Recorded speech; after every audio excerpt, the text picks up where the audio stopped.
For some reason, the crowd actually booed this one. I thought this was going to be the most likely choice out of the three, but crowd boos, and once again, it's as if the people really don't have the power here. Before the match begins, Lawler goes on and bashes Vicky for her weight, and I believe Booker T might have chimed in. And this is what I didn't get. The first fall went to Dolph Ziggler during commercial. If you're going to have a 2 out of 3 falls match, why would you have one of the falls during a commercial? That kind of defeats the whole purpose of having 2 out of 3 falls. Once again, WWE, way to blow something there. Might as well have just made this a simple 1 fall match with a no disqualification or something. And Kofi would go on to get the second pinfall. Looked like some kind of a flip slam of some sort. He would get the 1, 2, 3 there. And Kofi would get the third victory, not by fall though. He would get it by DQ as Dolph Ziggler would go on to smash a microphone into Kofi's face. Wasn't a bad match considering all the ones we've seen so far. It did last a little while, even though the ending was kind of predictable, and kind of figured that Dolph Ziggler would end up getting beat by DQ. Cole keeps whining about all the matches and all the stipulations the people had picked tonight. Cole was being a real baby this episode. But moving on here, the next power to the people in quotations would be a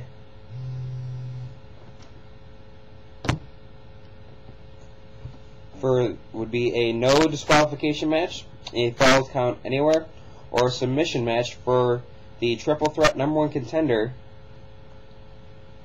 And we go to commercial, and we find out that next week on Raw will be the Raw Roulette. I believe it's been about a year since we've seen that. And also, big news, the Heartbreak Kid, Shawn Michaels, HBK, will be on Raw next week live. So maybe next week Raw will be a good episode. Anyway, we come back from commercial break. Excuse me.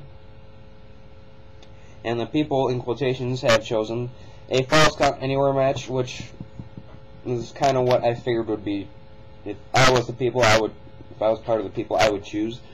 And the fans actually cheered this one on, so who knows, maybe WWE got one right here. And at this time, the second hour has ended, and it was definitely a lot better than the first, but that's not saying too much. And a triple threat match was actually a really good match. It was actually longer than 5 minutes for a change. It went back and forth the entire match between all three. It was actually pretty entertaining. I enjoyed it. I don't know how you guys felt about it, but Punk would go on to win, proving that he is indeed worthy of the #1 contendership.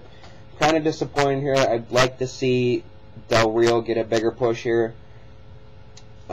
He might get a push after Money in the Bank, I'm going to guess, considering that after the match, Punk would go on to announce that his contract ends July 17th, and then on July 18th he would be leaving the company, and he'd be leaving it with the WWE title. What this means exactly, excuse me, allergies are bad today. But what this means exactly, it sounds as if Punk will be retiring possibly from the WWE. Could be big if he would possibly go to TNA. We're going to see how this happens after the Money in the Bank pay-per-view. And the next matchup would be Cody Rhodes versus Daniel Bryan. And the powers to the people would be a paper bag match, a no count-out, or collegiate rules. To me, this is going to be a filler match in my opinion. And we come back, and the people, in quotations, have chosen a no count-out. Fans were pretty silent for that choice. I don't think anyone really cared about it, neither did I. I don't think neither did you guys. Very dumb and pointless match. Bryan would go on to win. I believe, I remember how I won. That goes to show you how much I actually paid attention to that match. But it was very dumb, short, boring match. I believe Ted DiBiase ended up coming out and helping Rhodes after Rhodes got defeated and started to beat the hell out of Daniel Bryan. Not 100% sure though. Anyway, and the next power to the people in quotations was a dance-off contest against Vicky Guerrero. This was dumb as fuck. And I'm going to emphasize the word fuck on this one. You had to choose between Booker, Lawler, or Cole. Well, considering the fans and the crowd's hatred towards Michael Cole, the first thing I thought of, oh, well, it can't be Michael Cole. Everyone loves Lawler. So odds are it's going to be Lawler. Vicky ends up kissing Matt Striker during her dance-off, which kind of scared me. Actually, had a hard time going to sleep after watching that. And the people would go on to choose Michael Cole. Fans boo, crowd boo, and this was just a complete waste of 5 minutes right here, if it even lasted 5 minutes. It seemed like it lasted an eternity to me. Cole ends up winning because he got the bigger boos, according to quote-unquote from Jerry Lawler, I believe. Actually, I believe it was Michael Cole, and then no, that was Matt Striker. They were going to say that, and I believe Lawler would just go on to repeat it once again later on. And then Cole ends up celebrating inside the ring and then gets smacked by Vicky.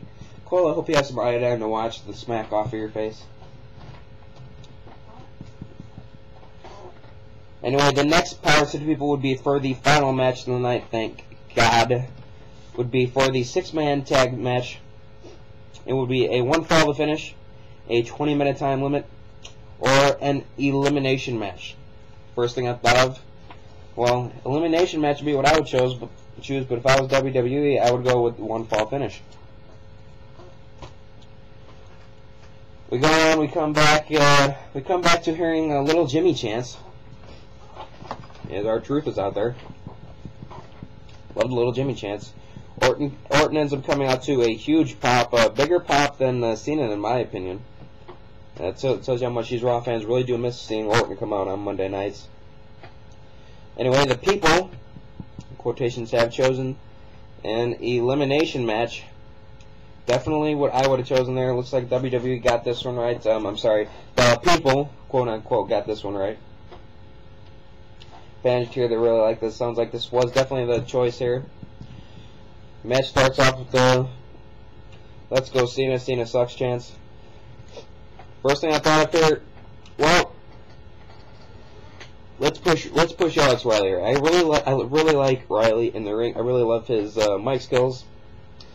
I thought this would be a great chance to really push him. Do something where you have The Miz, Truth, and Christian end up taking out Cena and Orton, and making Alex Riley come back and just take out all three of them.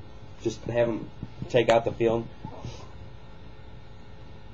Kind of like a reminiscence back to when The Rock, back at at that time, Rocky Maivia, back at I believe it was Survivor Series, was the last man standing from the Faces. I believe it was the Faces against Goldust, and I don't remember who the other guy was, but he would go on to beat those two back at Survivor Series. But anyway, I'm going to go on.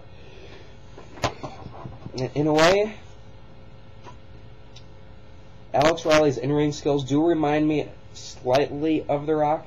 I'm not going to say they're as good, but something about him reminds me of The Rock. I'm not quite sure what it is. Mic skills, I'm not going to compare the mic skills. The Rock is just one out of a million for there. You're not going to say anyone as good as him, but I will say Alex Riley's mic skills and his in-ring skills will be pretty good. Going into this match, let's hope WWE will push him. And of course, Alex Riley is the first one out of the match. WWE, you guys missed the ball here in pushing this guy. Especially after he just beat The Miz last night. Well, technically 2 nights ago, but while I was on last night for Capital Punishment. Very, very disappointed. Not the way I would have done it. And anyway, Cena comes in, predictable moves, getting into the shoulder block, and getting in the sidewalk, slam the 5-knuckle shuffle, blah, blah, blah. Cena sucks, whatever. We got 5 guys left, and the crowd is dead silent. The crowd didn't sound too happy after Alex Riley left. It sounds like the crowd is really starting to get into him, and as they should. I think the kids got what it takes to be up towards a main event somewhere in the future, in my opinion. I don't know how you all feel about that, but that's just how I feel when I see the kid running around out there. And Cena would go on to beat The Miz, as this would go down to 2-0-2. 2-0-2. 2-on-2.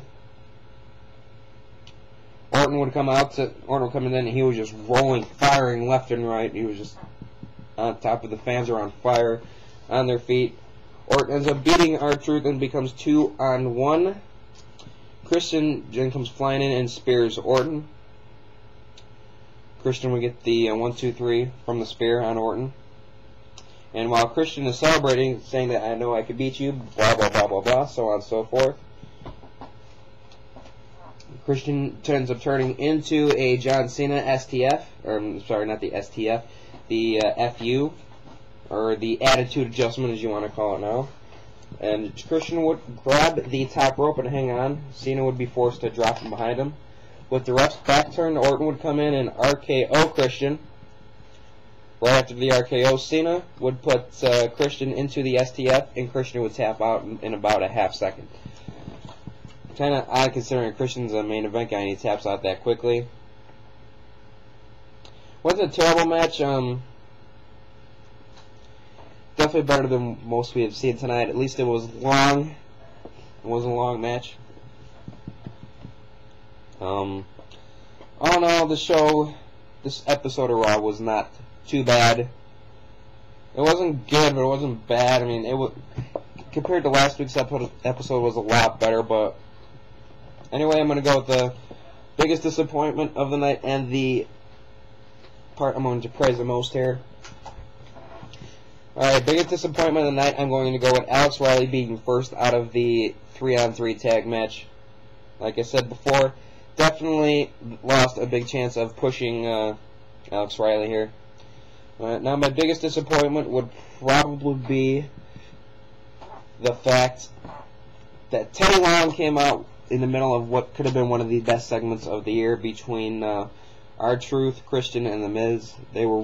Those three had great chemistry going back and forth until Teddy Long ended up ruining it by sticking his nose where it didn't belong, in my opinion. But anyway, I'm going to rate this episode of Raw a 6.5 out of 10. I don't know if you guys agree with that. If you think it's too high, I think it's too low.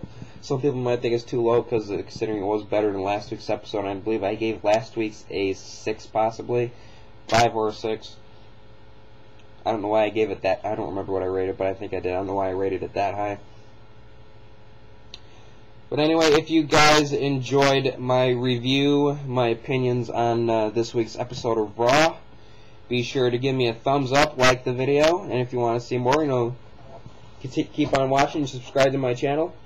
If you got any opinions you guys would like to hear from me from Raw, SmackDown, and TNA, or as it's just called now, Impact Wrestling, leave a comment. Let me know what you guys want to hear, what you want me to talk about. Anyway, as always, this has been Underdog. Take care. Spike your hair.